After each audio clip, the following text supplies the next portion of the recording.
Assalamualaikum warahmatullahi wabarakatuh. Perkenalkan, nama saya Fardini Salsabila Fitria.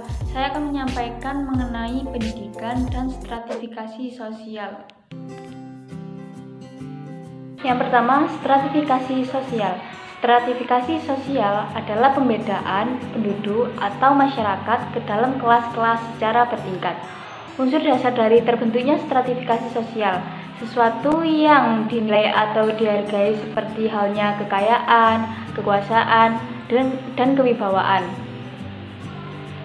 Stratifikasi dibentuk karena distribusi dari sesuatu yang dianggap bernilai atau berharga seringkali terjadi secara tidak seimbang di kalangan anggota masyarakat.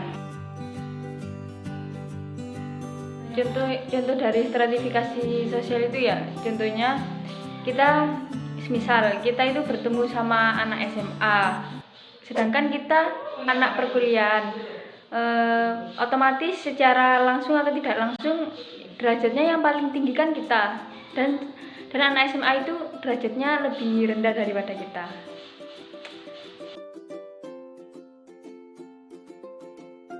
Latar belakang pembentukan stratifikasi sosial. Faktor-faktor yang melatar belakangi pelapisan sosial sendiri adalah tingkatan umur, dan yang kedua kepandaian, sifat keaslian, dan yang ketiga adalah harta kekayaan.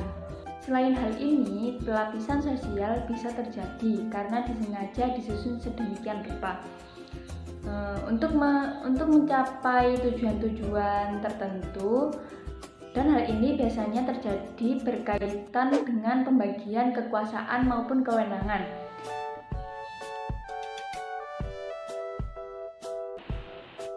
Stratifikasi menurut strata. Sekelompok masyarakat yang berada pada strata yang sama oleh Weber disebut sebagai kelompok status yang sama. Di dalam stratifikasi ada proses yang dinamakan sebagai bidang pemisahan.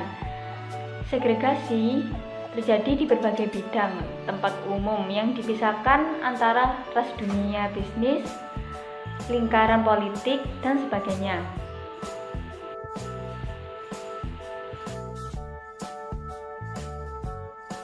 Dan selanjutnya ada pola mobilitas dalam stratifikasi sosial.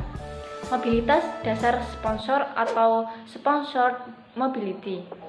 Penerimaan anggota dari suatu lapisan sosial dipilih oleh anggota-anggota yang sudah mapan, atau melalui agen-agen mereka. Status elit yang diberikan pada anggota baru tersebut didasarkan atas satu kriteria, yaitu kepantasan yang dianggap layak dan tidak diperoleh dari sejumlah usaha atau strategi.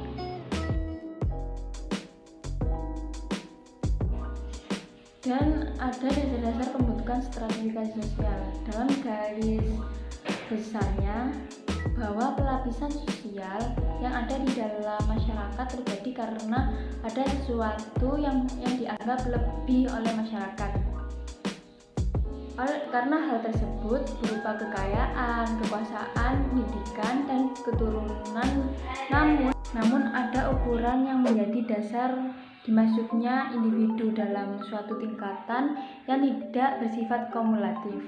Semisal ada seseorang yang memiliki harta kekayaan yang lebih tinggi, individu tersebut akan sangat mudah mendapatkan pendidikan yang lebih tinggi sehingga dia dapat masuk pada tingkatan yang lebih tinggi juga. Begitu pula sebaliknya, jika ada seseorang yang memiliki harta kekayaan yang sangat cukup, maka individu tersebut akan tetap berada pada tingkatannya. Pembentukan stratifikasi sosial itu didasarkan adanya kekayaan. Yang pertama, adanya kekayaan. Kekayaan yang dimiliki oleh seseorang dapat menentukan tingkatan dalam stratifikasi sosial. Apabila seorang tersebut memiliki kekayaan yang paling tinggi, maka orang tersebut akan berada pada lapisan yang paling tinggi juga. Sedangkan orang yang memiliki kekayaan yang lebih rendah, maka orang tersebut akan berada pada lapisan yang bawah. Yang kedua, adanya kekuasaan atau wewenang. Seseorang yang mempunyai kekuasaan atau wewenang paling besar akan menempati tingkat atau lapisan tertentu dalam stratifikasi sosial, dan begitu pula sebaliknya. Kekayaan yang dimiliki oleh seseorang yang mempunyai kekayaan, karena seorang yang kaya biasanya mempunyai wewenang atau kekuasaan. Karena seseorang yang kaya biasanya menguasai orang yang lain yang tidak kaya atau sebaliknya. Dan yang ketiga adanya kehormatan. Seseorang yang dihormati oleh orang lain akan menempatkan tingkat atau lapisan teratas dalam stratifikasi sosial. Kehormatan ini bisa terlepas dari kekuasaan atau kekayaan yang dimiliki oleh seseorang. Misalnya, seseorang yang berperilaku baik dan banyak bekerja akan dihormati orang lain atau masyarakat lingkungan tempat tinggalnya. Dan yang keempat, karena ilmu pengetahuannya. Semakin tinggi ilmu seseorang, maka lapisan stratifikasi tersebut akan semakin tinggi juga. Nah, penguasaan ilmu pengetahuan biasanya didasarkan pada gelar-gelar seseorang, seperti halnya dokter dan insinyur, profesor, dan lain-lain. Dan yang kelima, keturunan stratifikasi seperti ini biasanya ditandai oleh individu yang memiliki gelar.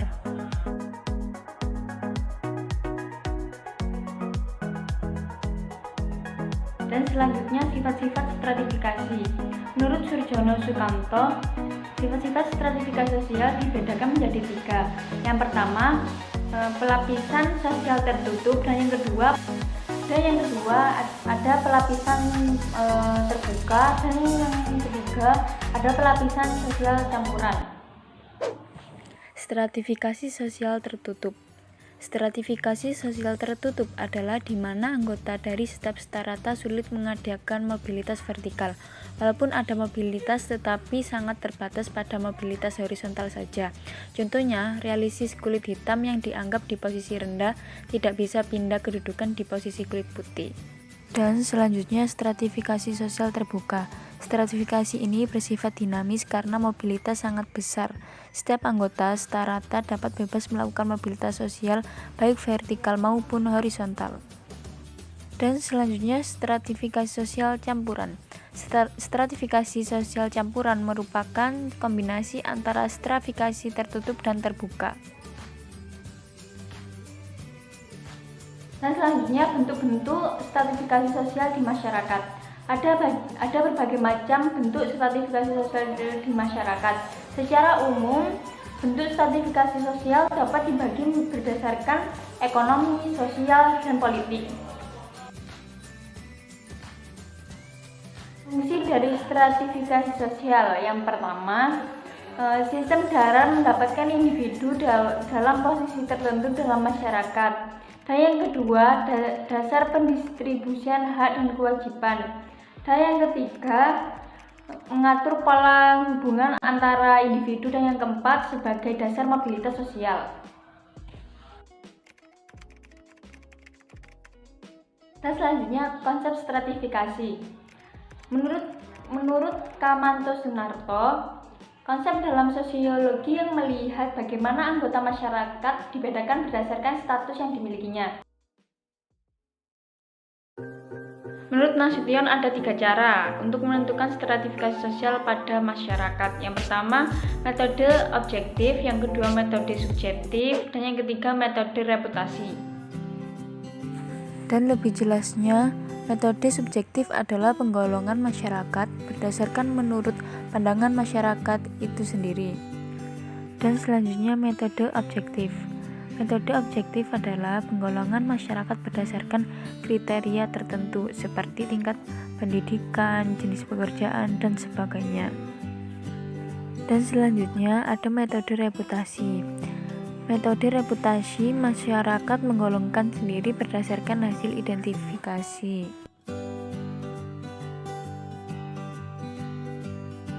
Pendidikan. Pendidikan adalah pembelajaran, pengetahuan, keterampilan, dan kebiasaan sekelompok orang yang diturunkan dari satu generasi ke generasi berikutnya melalui pengajaran, pelatihan, atau penelitian. Pemahaman pendidikan menurut Langford. Pendidikan adalah usaha pengaruh, perlindungan, dan bantuan yang diberikan kepada anak tertuju pada proses pendewasaan. Berdasarkan pengertian tersebut, dapat diperoleh pengertian bahwa pendidikan mempunyai fungsi dan kegunaan. Menurut Harton dan Huhn, pendidikan mempunyai dua fungsi, yakni fungsi manifest dan fungsi latin. Sebagai fungsi manifest, pendidikan dapat membantu seorang untuk dapat mencari nafkah hidupnya.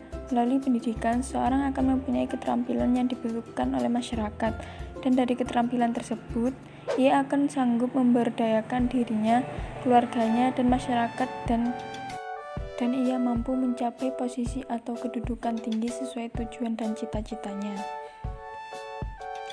Pendidikan adalah suatu lembaga yang bertujuan untuk mengembangkan potensi setiap peserta didiknya, sehingga bisa dikatakan bahwa melalui pendidikanlah seseorang bisa memperlihatkan dan mengembangkan kemampuannya yang kemudian akan diterapkan dalam kehidupan sehari-hari sehingga ia sanggup menggapai kedudukan atau posisi tertinggi sebagaimana yang diharapkan diri dan keluarganya serta dalam masyarakatnya.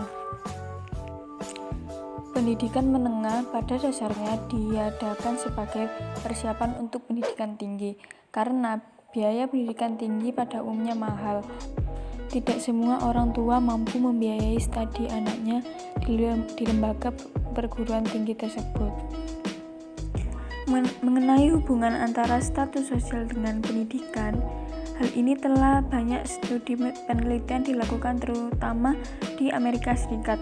Pada dasarnya, banyak ditemukan perbedaan kedudukan dalam pelapisan sosial berkaitan dengan perbedaan persepsi dan sikap-sikap serta cita-cita dan rencana pendidikan. Perbedaan ini ada di antara kalangan orang tua dan remaja. Banyak kalangan pemuda dari tingkat sosial tinggi akan melakukan mobilitas secara tinggi pula. Demikian sebaliknya, pemuda dari desa mobilitas sosial dan persepsi hidupnya akan berpengaruh terhadap sikap dan status sosialnya.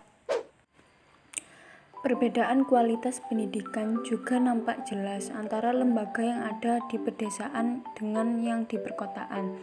Dari fenomena ini dapat dilihat bahwa kualitas sekolah formal akan menentukan arus urbanisasi semakin kuat, karena bagi orang tua yang memiliki kemampuan ekonomi baik akan menyekolahkan anaknya di lembaga yang bagus meski harus membayar mahal.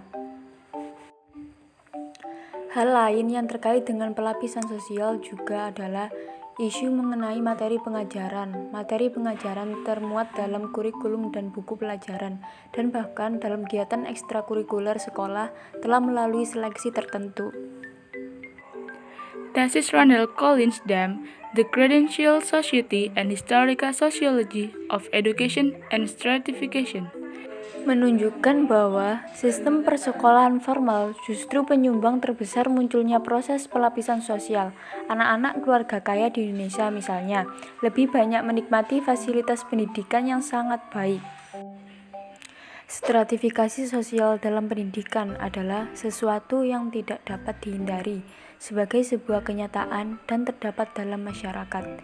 Selanjutnya, persepsi mengenai pendidikan, kebutuhan terhadap pendidikan, mahalnya pendidikan, serta cita-cita terhadap kualitas pendidikan, kesemuanya tidaklah luput dari adanya stratifikasi sosial atau lapisan sosial dalam masyarakat. Pendidikan adalah salah satu sistem kelembagaan yang berfungsi sebagai agen bagi mobilitas sosial ke arah yang berkeadilan. Lembaga pendidikan harus sanggup meminimalisir kesenjangan, konflik, dan sebagainya, dan bukan malah mempertajam munculnya pelapisan sosial yang kontras dengan cita-cita masyarakat. Kesimpulannya bahwa pendidikan dengan stratifikasi sosial sangat erat hubungannya. Pada stratifikasi sosial terbuka, pendidikan dapat menjadi alat untuk mobilitas sosial. Pendidikan sebagai salah satu dasar penentu kelas sosial dapat merubah kelas seseorang. Mungkin cukup sekian dari presentasi saya, dan terima kasih atas perhatiannya. Kurang lebihnya mohon maaf. Demikian akhir presentasi saya. Semoga bermanfaat untuk kita semua. Semoga apa yang disampaikan barusan adalah awal untuk kita menerjang badai kehidupan. Terima kasih. Wassalamualaikum warahmatullahi wabarakatuh.